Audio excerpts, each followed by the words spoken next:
Hey guys! Good morning!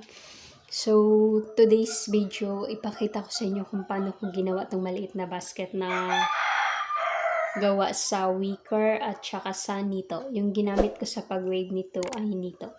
So, ito siya guys. Pwede nyo siyang gawin pang giveaways or lagyan ng mga coins dito or depende sa'yo kung ano yung gagawin mo sa basket na to. So, yung size pala niya dito sa base niya, 3 inches yung square. 3 inches yung square guys. Tapos patayo 1 and a half inches. Kasi yung isang wicker na ganito, yung equivalent size niya ay 1/4 inches. Yan. So need natin ng 6 na patong patayo.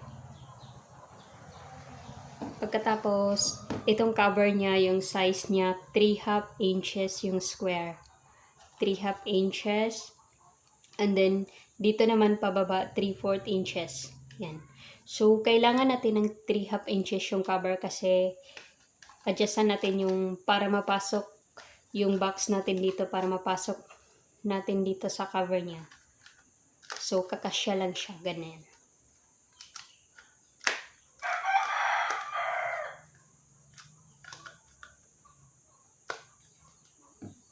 So guys, sa video na gagawin natin, need natin ng dalawang square na base na 3/2 inches at saka 3 inches na yung ginagamit natin ay buli. So may ginagawa na ako dito na pang cover niya, 3/2 inches to siya. So kailangan na to siya ng pababa dito na 3/4 inches. So need natin magawa ng isa na ganito na 3 inches para sa katawan niya. Guys, ito yung materials na gagamitin natin sa video natin na gagawin today. So, ito yung wicker natin. Tapos, ito yung buli. Malinis na to siya. Pwede na to siyang gamitin sa pag-wave. And then, kailangan din natin ng tip measure. Tapos, hulihod. Ito yung ginagamit ko sa pantusok dito. Sa pangdugtong ng ano natin, yung ginagamit natin sa pagtahi. So, ito pala siya ay pako lang to. Tapos, tinusok ko siya sa sanga ng bayabas para matibay siya, guys. Yan. Sanga lang to ng bayabas. So, guys, mag-start na tayo sa paggawa ng 3 inches na base. So, ganito yung gagawin natin. Mag-ikot tayo ng mga 6 na ikot para ma-reach natin to yung 3 inches. So, ito yung wicker natin na gagamitin. Tapos, kailangan sa paggawa natin ng maliit na circle, di makikita yung butas dito sa gitna. So, same sa ganito guys. So, yun yung gagawin natin. So, ito yung wicker ko. Kailangan nating lahapan dito para mag-form tayo ng maliit na circle. So, ito siya guys, yung style sa pag-wave niya, same lang to sa paggawa ng mga placemat na wicker. So, ganito lang yung first muna gagawin. So, ito, mag-form tayo ng maliit na circle para makagawa tayo ng maliit na square. Hanggang lumalaki yung gagawin natin. Tapos, dito, tutusukan natin to siya ng buri na gagamitin natin. So, ito yung buro ko.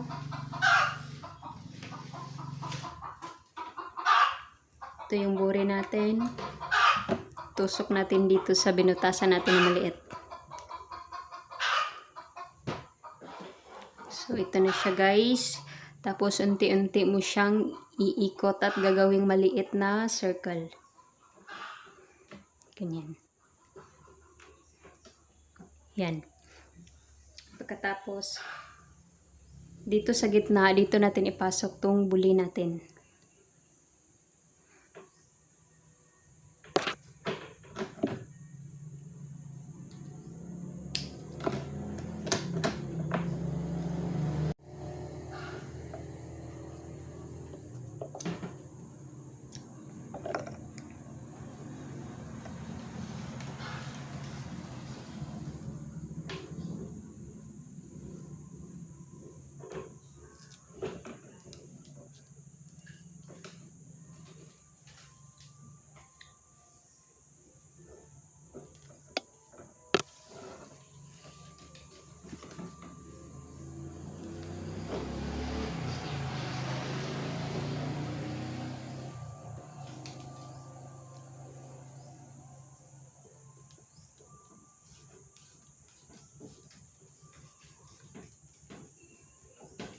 Ganito siya guys. So dito guys, kung makita mo na pwede na siyang i-square natin.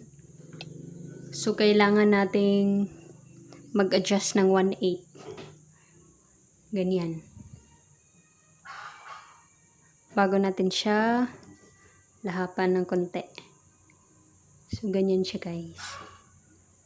Magiging ganito. So kailangan dito sa ilalim mag-cut tayo dito sa ibabaw ng kapantay dun sa ilalim dito. Ganun. Kailangan konti lang yung hiwa mo guys. Huwag mong lahatin ganun para di siya maputol. So, ganituhin mo. Ganyan. Yan. So, mapuform nito siya ng circle kasi sa bawat dulo nito ganun yung gagawin mo. Same dito guys. Same nito. So, kailangan ano ka ng 1/8, mag-adjust ka bago ka magbali. Para pantay yung pagka-square niya. Hindi siya magiging, kasi pag pinantay mo siya dito, magiging circle yung basket mo na gagawin. So, kailangan mo mag-adjust ng 1/8. So, kailangan din dito guys, pasukan mo ng isa dito para may line siya na same nito. Makikita mo yung underline niya dito. Ganyan. So, makikita mo talaga na square siya kasi dito din sinalihan mo sa pag-wave. So, yun yung gagawin natin.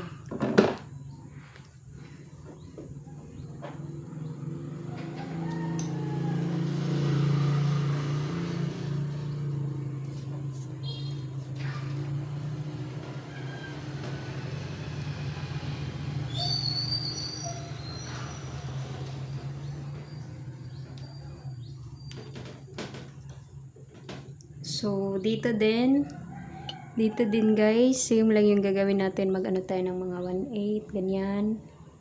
Bago natin siya hiwain.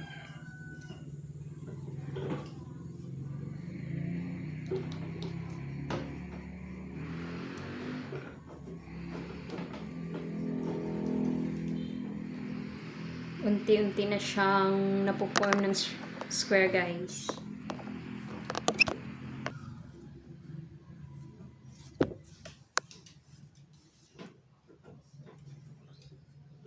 Yan.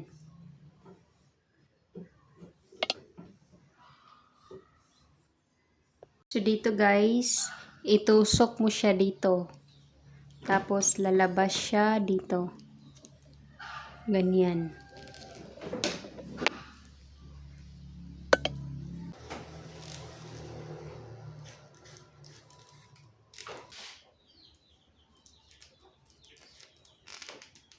Sa pagdugtong guys, no, ng buli natin, ito siya yung maliit. Itusok mo dito sa gitna. Ganyan. Tapos, papasukan mo siya ulit ng buli. Dito.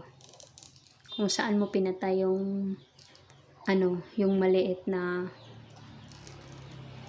yung dulo nito. So, dun mo din siya ikakabit dito sa tinusukan mo. So, ganun lang yung pag magdugtong guys.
Guys, ito na yung base natin sa katawan.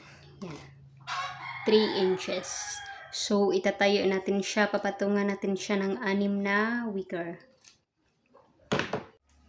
So, pagtayo guys, kailangan mong lahapan dito ng konti. Para pang start natin.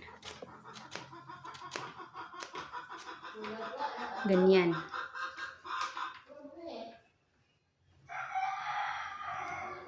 Tapos, dito ka mag-start. Iganyan mo. Yan.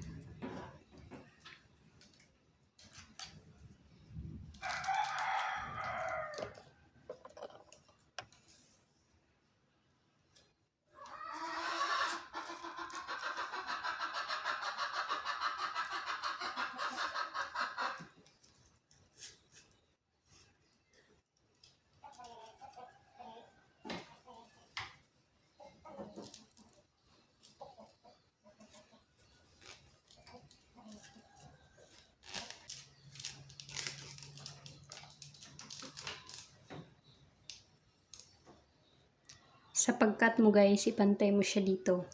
Dito ka maghiwa. Pantay dito guys. Yan.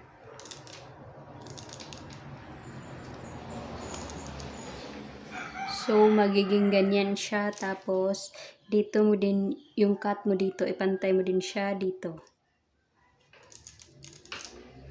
Ganyan. So, yan. Pantay na sila.